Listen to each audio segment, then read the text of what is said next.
A final blog post from 2013 appears online, years after the blogger vanished. The internet is a graveyard of ghosts. Dead accounts, abandoned profiles, last logins frozen in time. But ghosts aren't supposed to speak.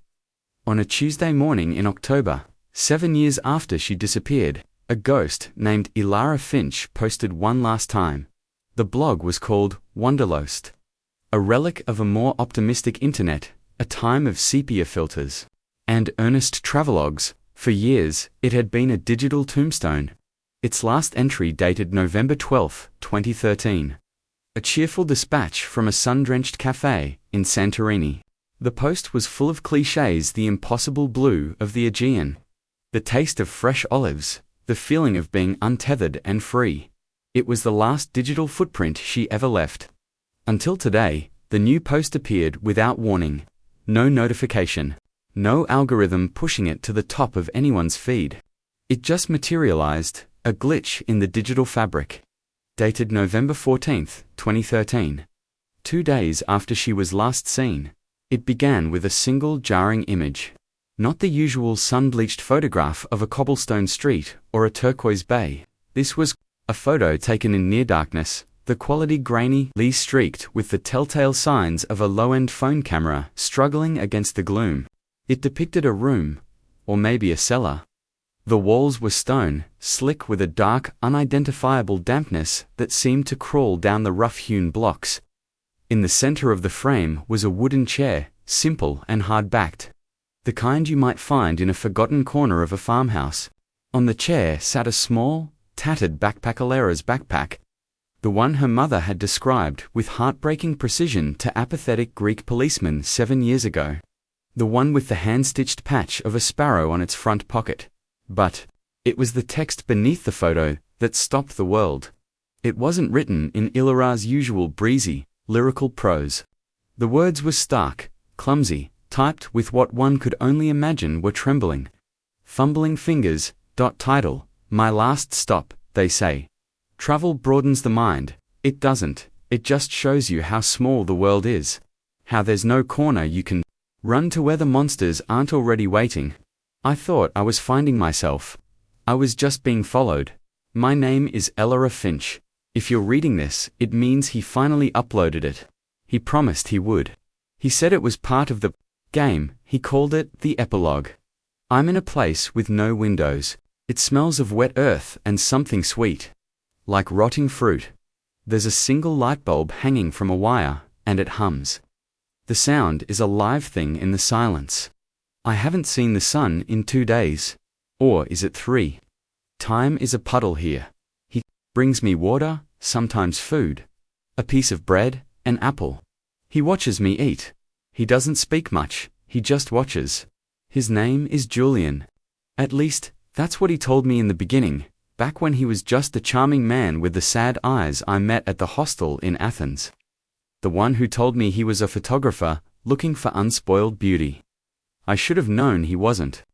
Talking about landscapes. He told me this was my fault. I was too open to trusting.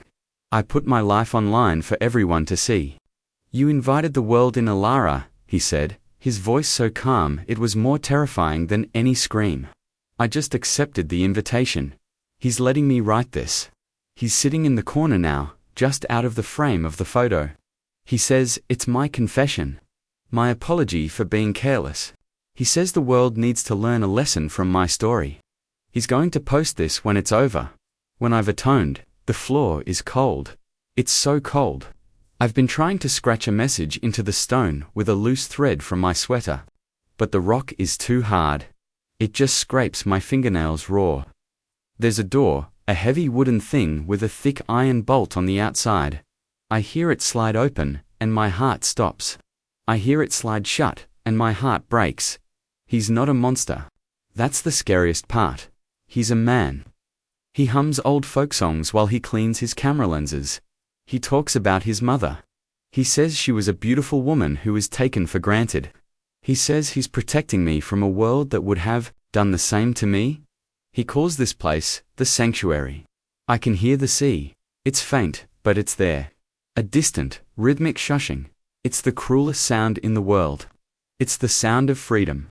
Of a world that's still turning. A world that's already forgotten me. My mother's name is Sarah. My father's is David. They live in a small blue house in Vermont. Please tell them I fought. Tell them I didn't just give up. Tell them I'm sorry. I'm so sorry. He's getting impatient. He says it's time. Time for the final shot. He's setting up his tripod. The sound of the legs extending is like the cocking of a gun. He says beauty should be permanent. He says he's going to make me permanent. The light bulb is buzzing louder. Or maybe that's the sound in my own head. I'm trying to remember what the sun felt like on my face. I can't. I can only feel the cold of the stone floor seeping into my bones. Goodbye. The post ended there. For a few hours, it existed in a vacuum. Then, the internet, in its slow, inexorable way, began to notice. It started with a handful of Elara's old followers. People who had subscribed to Wanderlost years ago and had never bothered to remove it from their RSS feeds. A notification popped up on a dusty corner of their screen. Wanderlost has a new post. My last stop. The first comment was tentative. Is this a joke? This is sick.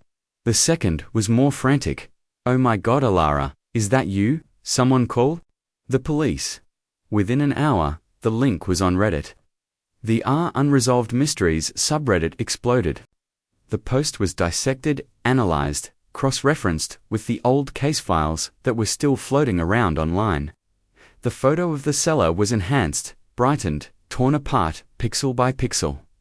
Was that a reflection in the dampness on the wall? What kind of stone was that? Could the geology be matched to a specific region in the Greek islands? The name Julian was a lightning rod. Searches were launched. Databases were scoured. Was there a Julian registered at the Athens hostel Elara had stayed at? The hostel had changed ownership twice since 2013.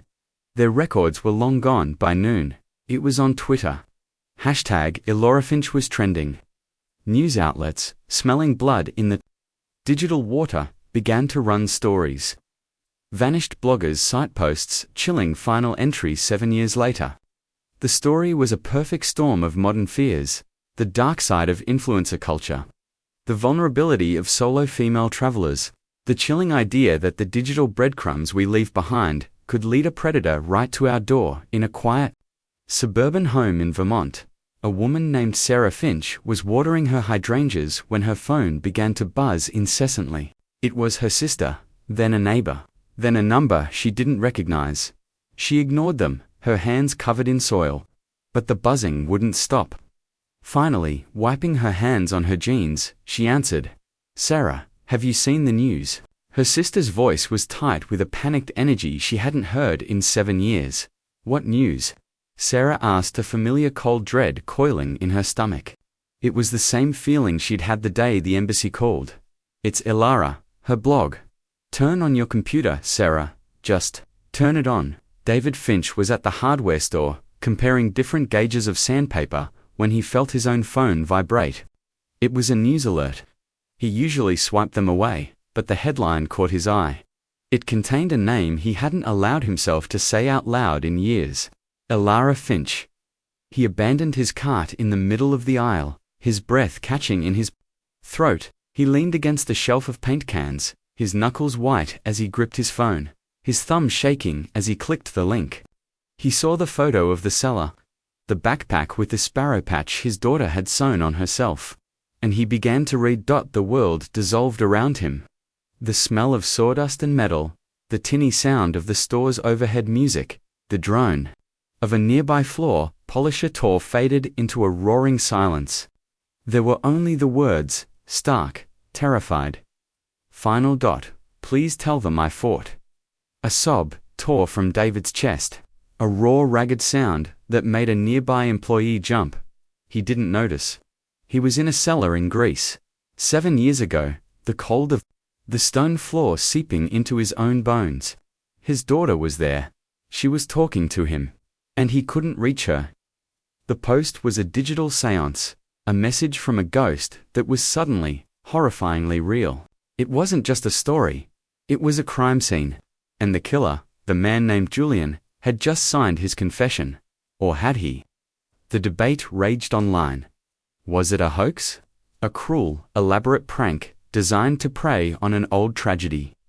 Some pointed to the sophisticated nature of the idea, the meta-commentary on travel blogging and online vulnerability. It felt too perfect, too literary. But others pointed to the details. The sparrow patch on the backpack. It had been mentioned in early news reports, but it was a minor detail, easily forgotten. Who but someone intimately involved would remember that? The tone, the sheer unvarnished terror in the prosit, didn't feel like fiction. It felt like a scream that had taken 7 years to find its voice. The Greek authorities, initially dismissive, were forced to reopen the case. The media storm was too intense to ignore. An international task force was hastily assembled. A mix of grizzled Greek detectives who remembered the original fruitless search and young tech-savvy cybercrime analysts who saw the blog post not as a ghost story, but as a trail of data. The post's IP address was the first thing they looked for. It was a dead end. The post had been routed through a complex series of proxies and VPNs, a digital labyrinth designed to be untraceable. The work of a professional, or at least, someone, who knew exactly what they were doing. The upload time was logged, but the location was spoofed, bouncing from a server in Estonia to one in Brazil before hitting the blog's host in Arizona. The ghost had covered its tracks. But Julian had made a mistake. A small one, but potentially fatal. In the grainy photo of the seller, in the upper right-hand corner, almost lost in the shadows, was a small, dark shape. When the image was enhanced and filtered through a dozen different programs, the shape resolved itself. It was a spider, a very specific type of spider, Loxosceles rufescens. The Mediterranean, recluse. Its known habitat was limited. It didn't live everywhere in Greece. It preferred dark, undisturbed places, caves, cellars, and it was most commonly found on a small, sparsely populated island in the Cyclades called Folig, an island Alara Finch had mentioned in an earlier blog post she wanted to visit. An unspoiled beauty. The search, once a global digital manhunt, now had a physical epicenter. A tiny dot in the vast blue of the Aegean dot. As law enforcement mobilized, another man was watching the chaos unfold from a distance. He was not a detective. He was not a journalist. He was a retired librarian from Ohio named Arthur Penn. 7 years ago, Arthur had been on his own trip to Greece. A lonely widower trying to find a spark of life after his wife's passing. He had been staying at the same hostel in Athens as Ilara. He remembered her, a bright, bubbly girl with a kind smile. He also remembered the man she was with. A handsome, brooding man with intense eyes who called himself a photographer. Julian. Arthur had seen them together. He'd seen the way Julian looked at her, an unnerving mixture of adoration and possession. He'd overheard a conversation, Ilara, laughing, talking about her blog. Julian, his smile not quite reaching his eyes, saying, "You shouldn't share so much of yourself with strangers, it's dangerous. You never know who's reading." At the time, Arthur had dismissed it as an odd, slightly overprotective comment. But now, reading the blog post, the words echoed in his memory with a chilling resonance. He had seen something. He had been a witness. And for 7 years, he had said nothing. Because he hadn't known he had anything to say. He looked at the photo of the cellar again. The stone walls, the dampness. It triggered another memory, a faint, half-forgotten image. On the ferry from Athens, he had talked to Julian. The man had been sketching in a small leather-bound notebook. Arthur, a lover of books and art, had complimented his drawings. Julian had shown him one. It was a detailed, almost obsessive sketch of a stone archway. "It's from my family's old property," Julian had said. "On Foligandros, a place to escape the world." Arthur's blood ran cold. He had the missing piece. He knew where the cellar was. Or at least, he knew who owned it. He tried to call the Greek embassy. The line was busy. He tried to email the task force mentioned in the news. His message bounced back. Their inbox undoubtedly flooded. The world was screaming, but no one was listening to the one person who held the key. He sat in his dimly lit study in Akron, the glow of his computer screen illuminating a face etched with fear and regret. He had a choice.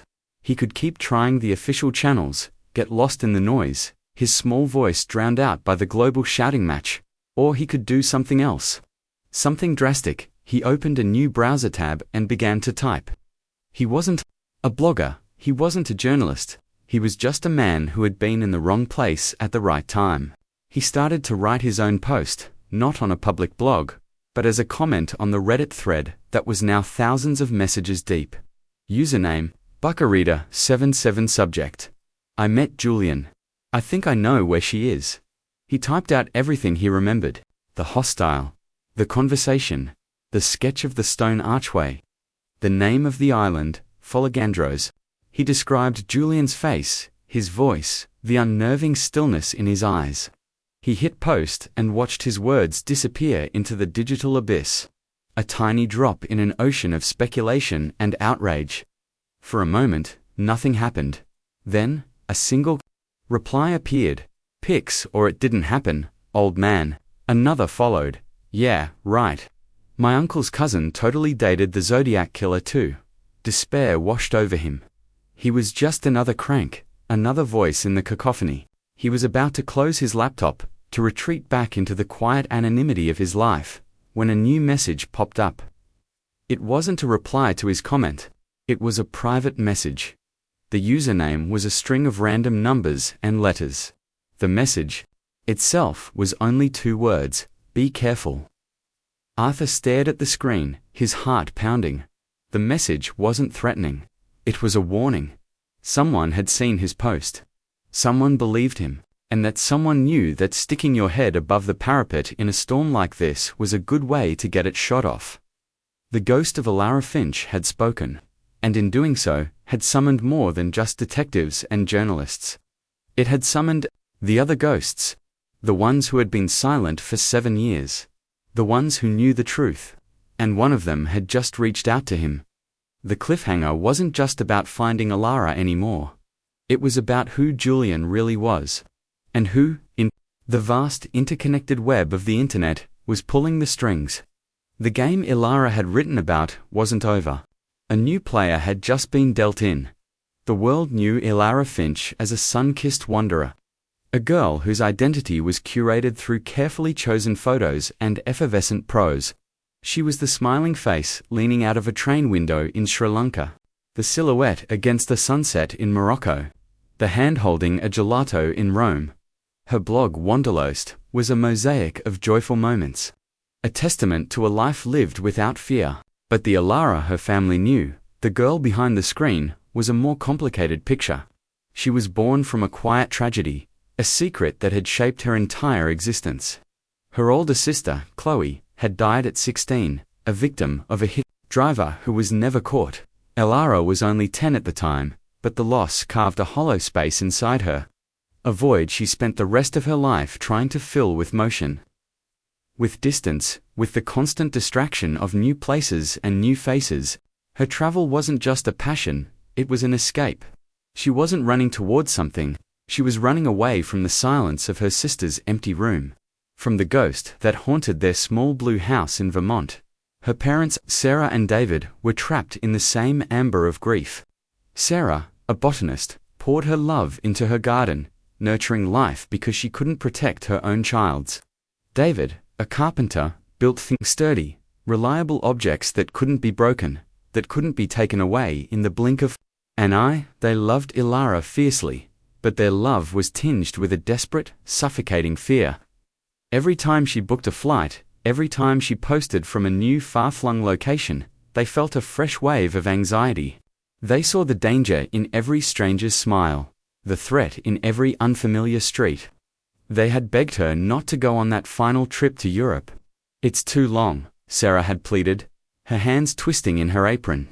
The world isn't as safe as you think it is. That's why I have to go, Ilara had replied, her voice gentle but firm. I can't live my life hiding from shadows, Mum. Chloe wouldn't have wanted that. It was her trump card, the one argument they could never counter. She was living for two, and the weight of that responsibility propelled her across continents. Her blog was her proof of life, a constant stream of "I'm okay, I'm safe, I'm happy," sent back to her worried parents. It was a beautiful, curated lie.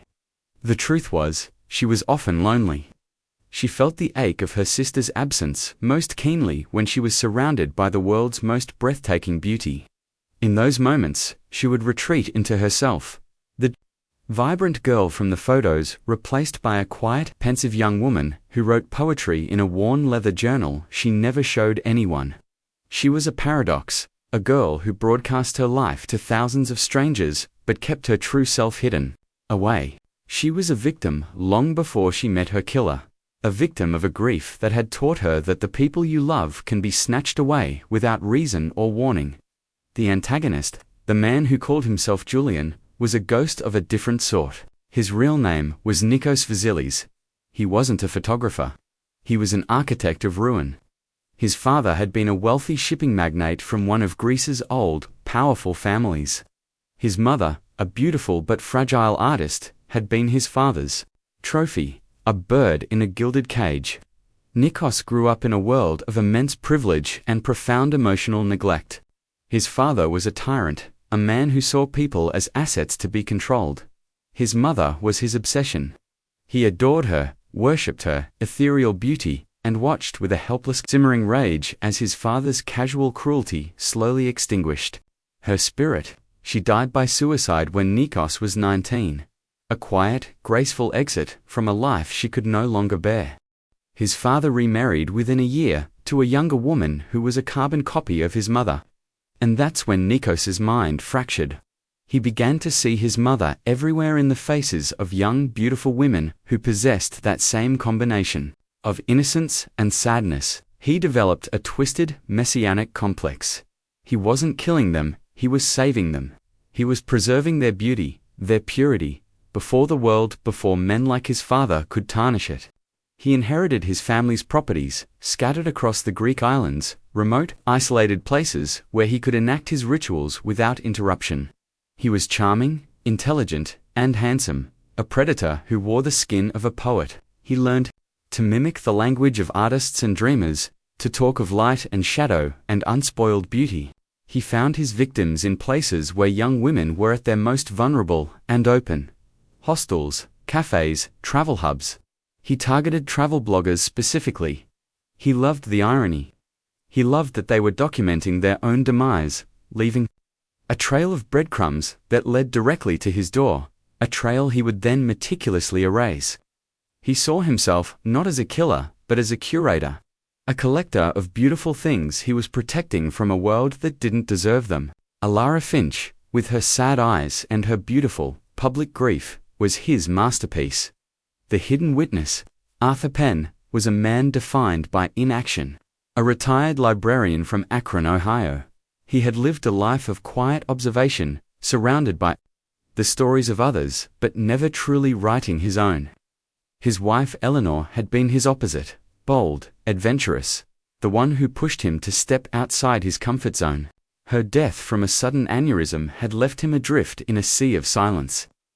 The trip to Greece was his first attempt at honoring her memory, at trying to be the person she had always wanted him to be. But he was a creature of habit, and even in the vibrant chaos of Athens, he found himself on the sidelines, watching, always watching. He noticed Alara and Nikos because they stood out. She was like a hummingbird, all bright energy and quick movements. He was like a statue, still and watchful, his gaze fixed on her with an intensity that made Arthur uncomfortable. He saw them at breakfast, Nikos buttering her toast with a possessive tenderness. He saw them in the common room, her head on his shoulder as he read to her from a book of Greek myths. Arthur had been sitting in a nearby armchair, pretending to read, but he was listening. He heard Nikos's low, hypnotic voice telling the story of Persephone, of the beautiful maiden snatched away to the underworld by a king who loved her too much to let her go. Alara had shivered. "That's not love," she'd said quietly. "That's possession." Nikos had just smiled, a slow, chilling smile. "Is there a difference?" he'd asked. The conversation had unsettled Arthur. It felt wrong. But he was a tourist, an outsider. It wasn't his place to interfere. He told himself he was misreading things, projecting his own loneliness onto the young couple. The next day, he took the ferry to a different island. He put them out of his mind. When the news of Alara's disappearance broke a few weeks later, he felt a jolt of recognition, a sick feeling in the pit of his stomach. He saw her face on the news and remembered the conversation about Persephone, but he didn't call the police. Fear paralyzed him. What could he say? That he'd overheard a creepy conversation. They would laugh at him. He was a nobody, a lonely old man. The man Julian was probably long gone. So he did what he had always done. He retreated into his books. He said nothing. For 7 years, the memory festered. It became his own private ghost, a symbol of his cowardice. He would see Ilare's face in his dreams, her eyes asking him why he hadn't done something. The guilt was a low-grade fever, a constant companion in his quiet life. When the final blog post appeared, it was like a bomb going off in his silent world. The terror, in her words, the confirmation of his worst fears, shattered his carefully constructed peace. It was no longer a half-forgotten memory. It was a present-tense nightmare. The name, Julian, the talk of making her permanent, it all came flooding back.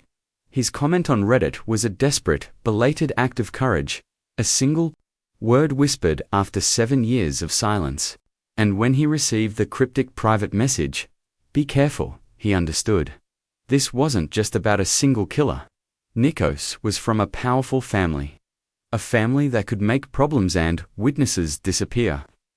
The message wasn't just a warning, it was a threat. The person who sent it knew who Arthur was, and they knew that he knew. He was no longer a hidden witness. He was a target. His quiet life was over. He was now part of the story, a character in the final, terrifying chapter of Alara Finch's journey. The choice was no longer whether to speak, but how to survive. The three of them, the victim, the antagonist, the witness, were bound together by a web of secrets and grief. Ilara, running from the ghost of her sister, ran straight into the arms of a man who collected ghosts. Nikos, haunted by the ghost of his mother, sought to create his own pantheon of martyred saints. And Arthur, paralyzed by the ghost of his own inaction, was finally being forced to confront the past. The blog post was a catalyst, a stone thrown into a still pond, and the ripples were spreading, pulling them all into a vortex of public outrage and private terror. The world wanted justice for the girl on the internet, but the real story was buried deeper. In the quiet sorrows and hidden traumas that had set them all on a collision course long before they ever met, the reopening of the case was a media spectacle. News vans with satellite dishes sprouted like mushrooms on the dusty roads of Foligandros. The island, once a sleepy haven for discerning tourists, was now the reluctant setting for a real-life thriller. The Greek police, under the harsh glare of the international spotlight, descended in force. They were led by Detective Inspector Lena Petrova, a sharp, wary woman in her late 40s with a reputation for being relentless. She remembered the original Finch case, a frustrating file of dead ends and shrugs from locals who were notoriously tight-lipped when it came to outsiders, especially when one of their own might be involved. The Vasilis family was practically royalty in the Cyclades. Their shipping empire was a source of jobs and pride, and their influence reached into the highest levels of politics and law enforcement. To accuse Nikos Vasilis of anything, let alone abduction and murder, was to declare war on a dynasty. Petrova's first move was to secure the Vasilis family's old estate on the island's remote northern coast. It was a sprawling, half-derelict property, a collection of stone buildings clinging to a cliffside overlooking the sea. It was exactly as Arthur Penn had described it in his frantic, anonymous tip. The local police chief, a man with a suspiciously new car and a close relationship with the Vasilis patriarch, had tried to delay her, citing jurisdictional squabbles. Petrova had simply stared him down, her eyes like chips of obsidian. "This is a murder investigation, Chief," she'd said, her voice low and even. "Not a parking dispute. Get out of my way." The estate was a labyrinth of overgrown gardens and crumbling walls. And there, just as Nikos had sketched in his notebook years ago, was a stone archway leading down into the earth. It led to a wine cellar. The heavy wooden door was bolted from the outside, with a thick, rusted iron latch. When they slid it open, the air that escaped was cold and stale, smelling of damp earth and something else. Something faintly sweet, the smell of rotting fruit. The cellar was exactly as it appeared in the photo. The stone walls, the single humming light bulb, the hard-backed wooden chair, the backpack with the sparrow patch was gone. The floor had been swept clean, but forensics teams are patient. They found things. Under a loose stone near the wall, they found a small, tightly folded piece of paper. It was a page torn from a journal, covered in Elara's handwriting. It was a poem, a raw, desperate piece about a girl trapped in the dark, listening to the sea and dreaming of the sun. It was her voice, unfiltered, uncurated. It was her soul. And they found something else. On the underside of the wooden chair, scratched into the wood with what must have been a fingernail or a small stone, were 2 words: not alone. What did it mean? Was someone else with her? Or was it a message of defiance, a statement of her own resilience? The ambiguity was maddening. While the police scoured the cellar, Nikos Vasilis watched the news reports from a luxury apartment in Monaco. He was no longer the brooding artist Julian. He was a wealthy, respected businessman, a pillar of the expatriate community. He watched the helicopters circling his family's old property with a calm, detached amusement. He felt no fear. He felt validated. The world was finally appreciating his work. He had given Elara the one thing she secretly craved: immortality. He had made her story matter. He had made her permanent. His father, Stavros Vasilis, was less serene. He was a man accustomed to control, and this situation was spiraling far beyond his influence. He made calls to politicians, to police commissioners, to media moguls. He issued a statement decrying the vicious and unfounded speculation against his son, blaming the hysteria of social media for tormenting his family. He painted Nikos as the victim, a sensitive soul grieving the loss of his mother, now being crucified by a digital mob. He hired a team of ruthless lawyers and PR specialists to manage the narrative. Their strategy was simple: discredit the source. The blog post was a hoax. Elara Finch was an unstable, attention-seeking runaway who had likely staged her own disappearance. The online world became a battleground. Trolls, likely hired by the Vasilis PR machine, flooded every article and social media thread with comments, mocking Elara, slut-shaming her, questioning her mental state. They targeted Sarah and David Finch, accusing them of being bad parents, of exploiting their daughter's memory for attention. The wave of sympathy that had initially surrounded the family began to curdle into suspicion and victim-blaming. Sarah would stay up all night, her face illuminated by the glow of her laptop, reading the horrific comments, tears streaming down her face. "They're making her sound like she deserved this," she whispered to David one night, her voice raw with pain. David, his face a grim mask of fury, wanted to lash out, to fight back. But how do you fight an anonymous army of shadows? The injustice was a poison, seeping into the cracks of their already broken hearts. In Akron, Ohio, Arthur Penn was living in a state of quiet terror. After his Reddit post, he had become a person of interest. Detective Petrova's team had contacted him, and he had told them everything, his voice trembling over a secure video call. They had offered him protection, but he had refused. He was a 72-year-old widower who would want to harm him. He was wrong. The "be careful" message had been just the beginning. Strange things started to happen. His mail went missing. He would hear clicks on his phone line. One evening, he came home to find his front door unlocked, the air in his house feeling cold and disturbed. Nothing was taken, but a book had been left on his coffee table. It was a collection of Greek myths. It was open to the story of Persephone. It was a message. "We know who you are, we know where you are, we can reach you." The fear was a physical presence, a cold hand on the back of his neck, He felt like a fool for thinking his small act of courage would have no consequences. He had stepped into a world of power and violence he couldn't possibly comprehend.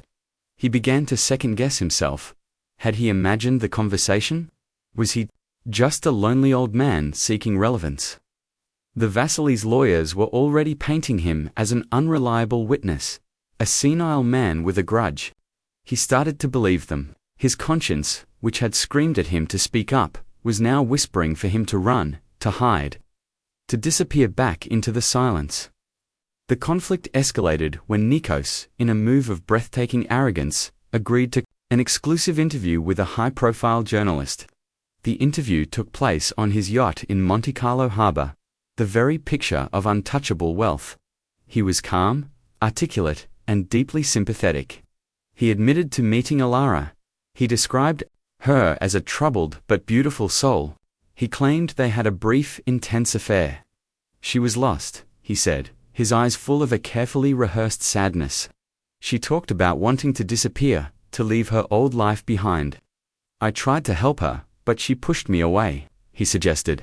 That the blog post was a fantasy, a cry for help from a woman who had finally gone over the edge. He was the concerned ex-lover, the last person to see her before she vanished into the wilderness of her own making. The performance was masterful. Public opinion began to shift. Maybe he was telling the truth. Maybe Alara Finch wasn't a victim. Maybe she was the architect of her own tragedy. The narrative was slipping away from her, being rewritten by the man who had killed her. For David Finch, this was the final betrayal. He watched the interview, his hands clenched into fists, a low growl of rage building in his chest. He saw the lies in Nikos's eyes, the smug satisfaction behind his mask of concern. He saw the man who had stolen his daughter, now stealing her name, her story, her very memory. And in that moment, something inside him broke. The quiet, gentle carpenter disappeared, replaced by a father, consumed by a righteous fury. He couldn't fight them with lawyers or money, but he was a builder. He knew how to put things together. He would find his own tools. He would build his own justice. He went into his workshop, the scent of sawdust and grief hanging heavy in the air. He opened a locked trunk, a trunk he hadn't touched in years. Inside was his old army locker. He hadn't been just a carpenter his whole life. Before Alara was born, before Chloe was even a thought, David Finch had been a member of the Army's Criminal Investigation Division. A military cop, an investigator. He had skills he had long since buried. He pulled out old files, manuals on surveillance, interrogation techniques. He started making his own connections, calling in favors from old army buddies. Men who owed him, men who knew how to find people who didn't want to be found. He was no longer waiting for the police. He was no longer trusting the system that had failed him twice. He was going to hunt Nikos Vasilis himself. He booked a one-way flight to Europe, telling Sarah he was going to Greece to be closer to the investigation. It was a lie. He was going to Monaco. He was going to find the man who had taken his daughter. The injustice had escalated from a public spectacle to a private war. And David Finch was its only soldier. The victim's father was now the hunter, and the predator was about to become the prey. The tension was no longer just about finding a body. It was about preventing another one. The tide began to turn with a whisper from the past. While David Finch was tracking Nikos across the French Riviera, and Arthur Penn was barricading himself inside his Ohio home, Detective Petrova was hitting a wall. The Vasilis family's influence was a fortress. Witnesses clammed up. Evidence was lost. The official investigation was being slowly suffocated by money and power. Petrova knew Nikos was guilty. She could feel it in her bones, but she had nothing concrete to link him directly to the seller. The poem, the scratching on the chariot, was all circumstantial. She needed a key, a piece of evidence that couldn't be bought or buried. The key came from an unlikely source. A junior analyst on her team, a tech-savvy kid named Alex, had been given the thankless task of combing through the terabytes of data from Ilaros' old laptops and hard drives, which had been sitting in an evidence locker for 7 years.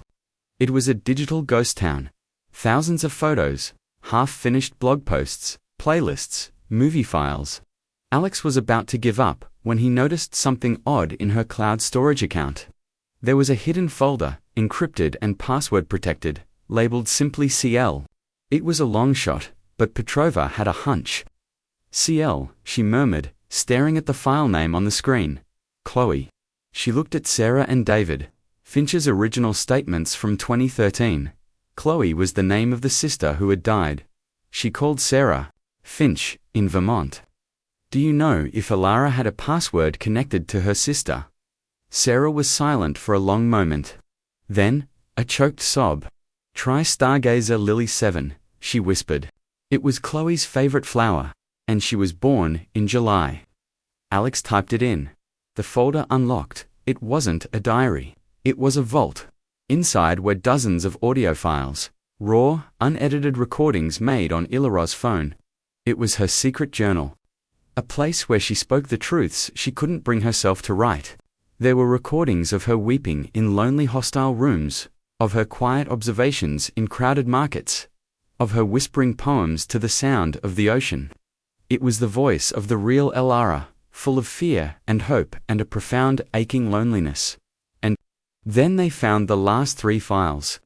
They were dated November 13, 2013, the day after her last public blog post. They were labeled simply Julian 1, Julian 2, and Julian 3. Petrova, Alex, and 2 other detectives gathered around the speakers in a small, sterile office in Athens, the city lights twinkling outside. Alex clicked play on the first file. The recording was muffled at first, the sound of wind and distant waves. Then, Ilara's voice, hesitant and small. Is it okay if I record this? For the blog, your voice is so, interesting. Then, his voice. Nikos's voice, smooth, confident, laced with a chilling charm. Of course, little bird, let the world hear. He was talking about his art, his photography. He spoke of capturing moments of pure, fleeting beauty and making them eternal. The language was poetic, but underneath, it was predatory. He was describing his philosophy of murder as if it were an artistic manifesto. The second file was more disturbing. The audio quality was different. It was close, intimate. They were in a room. There was no wind, only the faint rhythmic creak of what sounded like a boat. They were on his yacht. Ilara sounded nervous. You said we were just going for a short trip around the island, she said, her voice tight. When are we going back? Back. Nikos's voice was soft, almost a purr. But we've only just arrived. This is where you belong. Away from all the noise, all the ugly people. A place where you can be safe, preserved. I don't understand, Ilara said. Julian, you're scaring me. He whispered. Don't be scared, I'm protecting you. Look, I have a gift for you. There was a rustling sound, then a sharp, metallic click. Ilara gasped. What is that? It's a lock, he said. For your pretty ankle, a promise, so you'll never wander away from me. The detectives in the room were frozen, their faces pale.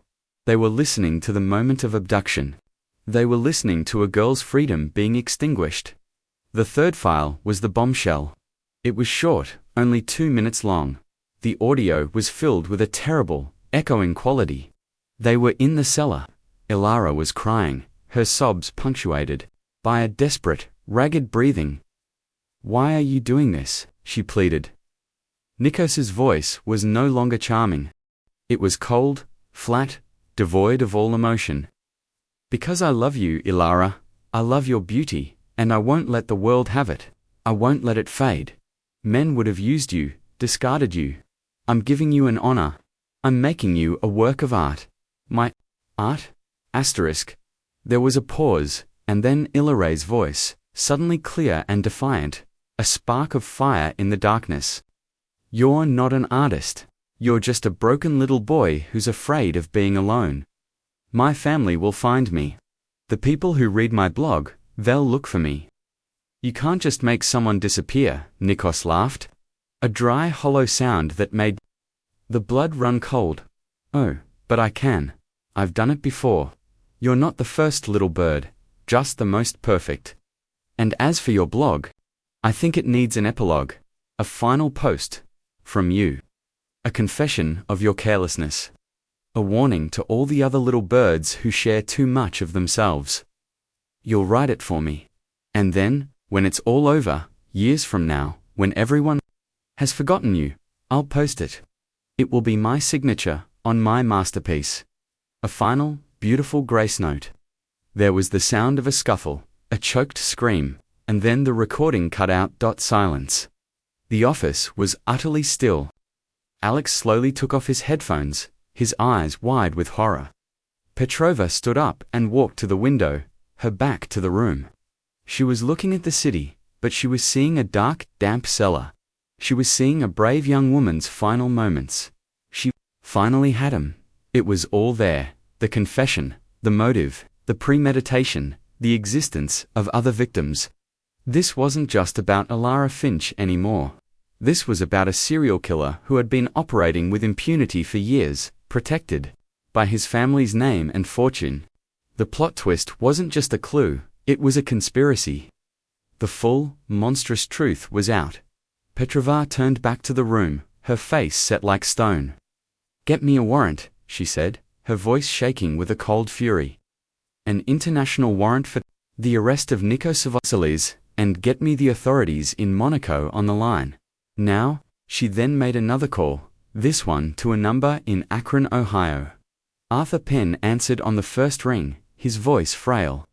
"Mr. Penn," Petrova said, her voice softening for the first time.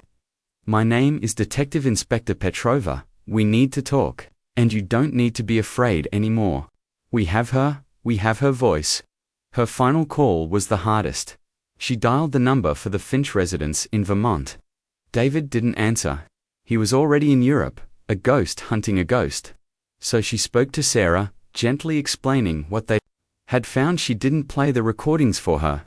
No mother should have to hear that. But she told her what was on them. She told her about Ilara's bravery, about her final, defiant words. "She fought," Petrova said softly. "Just like you asked us to tell you. She fought until the very end." On the other end of the line, 7 years of grief and uncertainty finally broke. Sarah Finch began to weep, not just tears of sorrow, but tears of a fierce, terrible pride. Her daughter hadn't just vanished. She had left behind a weapon. She had left them the truth. The stakes had shifted from a private pain to a public reckoning. The tension was at its absolute peak. The world thought it was watching the end of a mystery. It was about to witness the beginning of a war. Nikos Vasilis had wanted to make Ilara's story his masterpiece. He had no idea she had written her own ending. The arrest was not a quiet affair. Nikos Vasilis had underestimated the raw power of a viral story.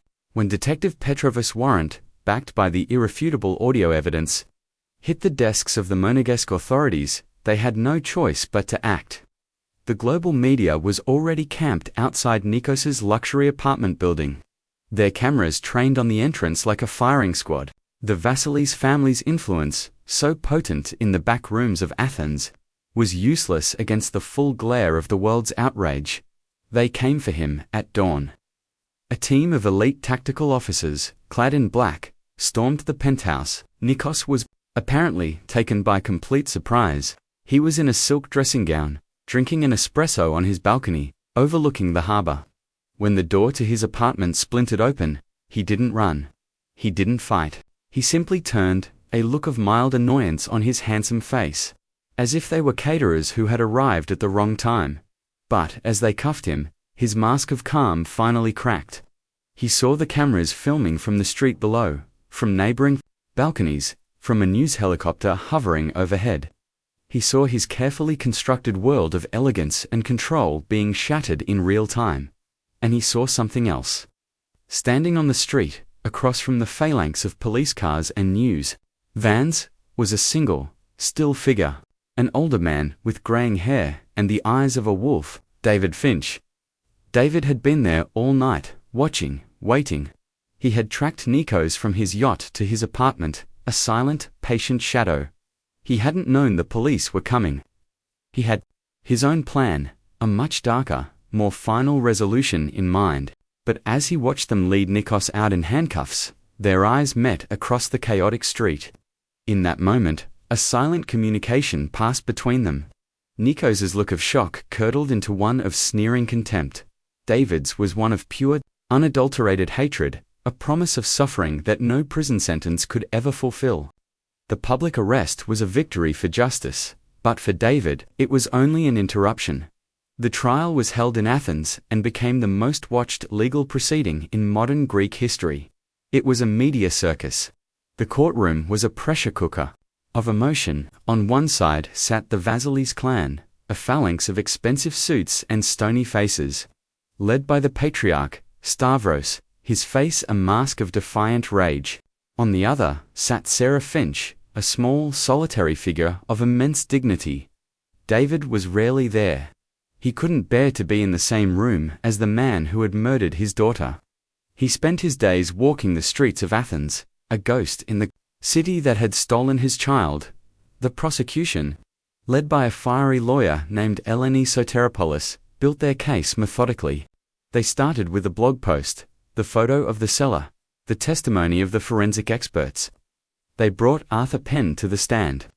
The old librarian, no longer timid, spoke with a clear, steady voice. His testimony about the conversation in the hostel and the sketch of the archway riveting the courtroom.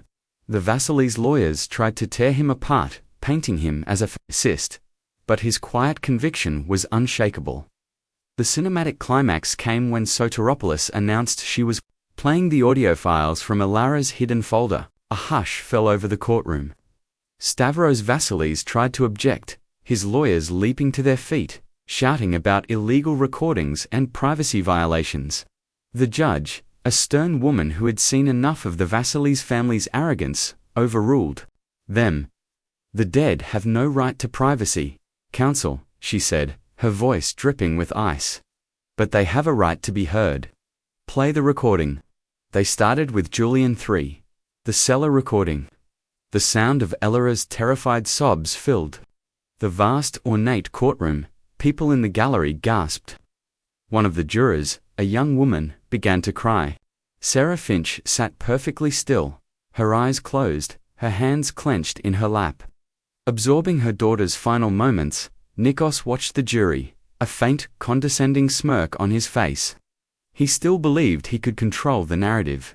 Then came Ilara's final defiant words, "You're not an artist, you're just a broken little boy who's afraid of being alone, ...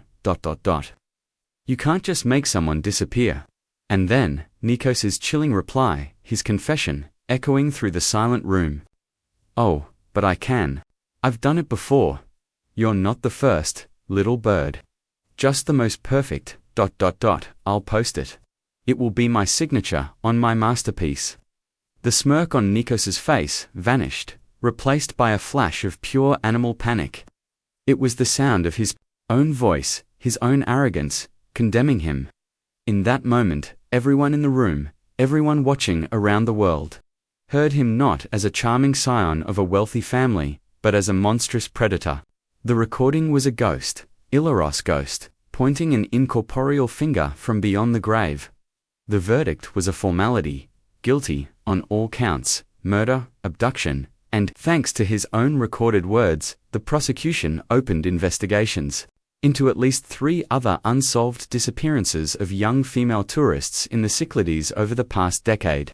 Nikos Vasilis wasn't just a murderer. He was a serial killer. The life sentence was delivered to a courtroom that erupted in applause. Sarah Finch finally allowed herself to break, collapsing into sobs of relief and grief. But the payoff wasn't just the verdict. The true cinematic justice came from the fallout. The Vasilis empire, built on a foundation of intimidation and corruption, began to crumble. The scandal was too big, too public. Business partners pulled out. Stocks plummeted. The Greek government, eager to distance itself from the tainted family, launched investigations into their financial dealings, uncovering decades of tax evasion and bribery. Stavros Vasilis, the untouchable patriarch, was himself arrested on corruption charges, his empire collapsing around him like a house of cards. The fortune that had protected his monster of a son was the very thing that brought him down. The most poetic twist of fate, however, was reserved for Nikos. In prison, stripped of his fine clothes, his money, and his power, he became just another inmate, and the other inmates knew who he was. They had all seen the news. They knew he was the man who preyed on young women, the man who called himself an artist. In the brutal hierarchy of prison life, there is no one lower than a killer of women. His first week inside, he was cornered in the yard. They didn't kill him, they did something worse. They held him down, and one of them, a man with a crude, homemade tattoo gun, carved a single word onto his forehead: Koritsak, little girl. Asterisk, he was branded, marked. His face, once his tool of seduction, was now a permanent testament to his crimes. Every time he looked in a mirror, he would see not the handsome artist, but the pathetic, broken little boy Alara had seen in her final moments. He had wanted to make her beauty permanent. Instead, she had made his ugliness eternal. David Finch heard the news of the prison tattoo from Detective Petrova. He was sitting at a cafe in Santorini, the same island where Alara had written her last happy blog post. For the first time in 7 years, he smiled. It wasn't a happy smile. It was a grim, satisfied smile. His private war was over. He hadn't needed to pull a trigger. Alara, with her words, and the world, with its outrage, had delivered a justice more perfect and more painful than any revenge he could have enacted. The public exposure was complete. The monster was caged and broken. The name Vasilius was now synonymous with shame. The cinematic payoff was not just a verdict, it was the complete and utter destruction of an evil dynasty, brought down by the lingering echo of a dead girl's voice. The world moves on. The news cycle spins, the outrage fades, and new tragedies capture the public's attention. The name Alara Finch, once a trending hashtag, a symbol of a global manhunt, slowly receded into the digital ether, becoming another story, another cautionary tale whispered among travelers. But for the people who were at the heart of the storm, the silence that followed was heavier than the noise had ever been. Sarah and David. Finch returned to the small blue house in Vermont. The trial was over. Justice had been served, but the hole in their lives remained. The house was still too quiet. Chloe's room was still empty. Ilara's room was now a shrine, preserved just as she had left it, her worn paperbacks and travel guides lining the shelves. For months, they moved through their days like ghosts in their own home, the catharsis of the verdict giving way to the long, slow ache of grief. One crisp autumn afternoon, a year after the trial, David found Sarah in the garden, sitting on a stone bench, holding a single, perfect stargazer, lily. She was looking at an old photo album, at pictures of 2 little girls with bright, laughing eyes, building a snowman on the front lawn. "I was thinking," Sarah said softly, not looking up, "we should sell the house." David sat beside her, his heart clenching. This house was all they had left of their daughters. Sarah, ... "No, listen," she said, finally turning to him, her eyes clear for the first time in a long time. "This isn't a house anymore. It's a museum of pain. We're not living here, David. We're just ... haunting it." Alara spent her life running from the sadness in this house. We owe it to her, and to Chloe, to finally live, not just survive. And so they did. They sold the blue house and all the heavy memories it contained. They bought a small RV, they started to travel. Not like Alara, with a destination and a blog and an audience. They traveled slowly, quietly, with no itinerary. They drove through national parks, their mornings spent watching sunrises paint the desert sky, their evenings spent by a campfire under a canopy of stars. They were not running from grief. They were learning to carry it with them. In a small town in Arizona, they met a young couple with a baby who were struggling to make ends meet. David, the old carpenter, spent a week fixing their dilapidated porch. Sarah, the botanist, planted them a small vegetable garden.